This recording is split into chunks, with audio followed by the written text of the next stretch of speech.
আসসালামু আলাইকুম।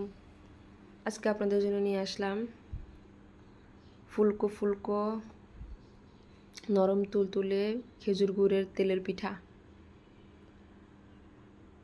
তো দেখে নিশ্চয়ই বুঝতে পারছেন ভিতরটা কেমন জুসি হয়েছে এবং নরম তুলতুলে। তো আপনাদের পিঠা এরকম পারফেক্ট হবে, অল্প উপকরণ ঘরে তৈরি করতে পারবেন। তো চলুন রেসিপিটা শুরু করা যাক।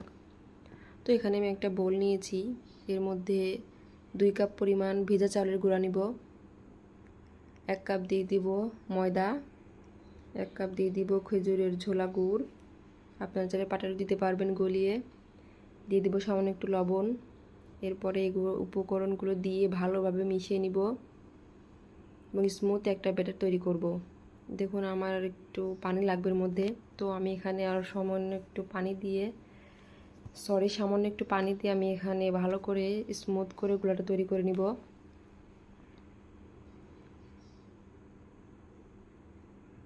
তো এই তো গুলাটা আমার প্রায় হয়ে গেছে, দেখতেই পাচ্ছেন গুলাটা কেমন পারফেক্ট হয়েছে। এরকম কনসিস্টেন্সি রাখবেন, বেশি পাতলা করলে পিঠাটা হবে না।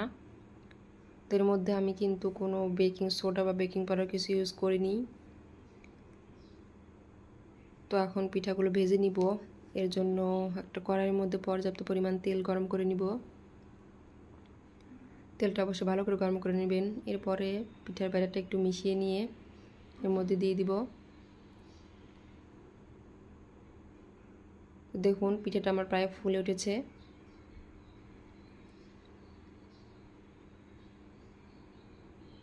এই তো এরই মধ্যে আমার পিঠাটা প্রায় হয়ে এসেছে।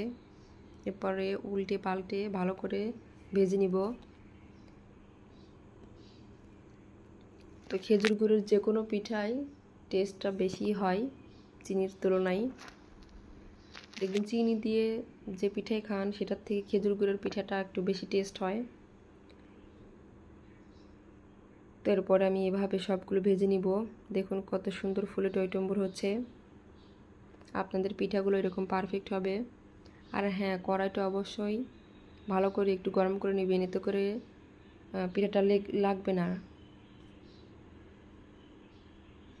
উঠে আসবে। তো দেখতেই পাচ্ছেন কথা বলতে বলতে আমার পিঠাটা প্রায় হয়ে এসেছে সবগুলোই।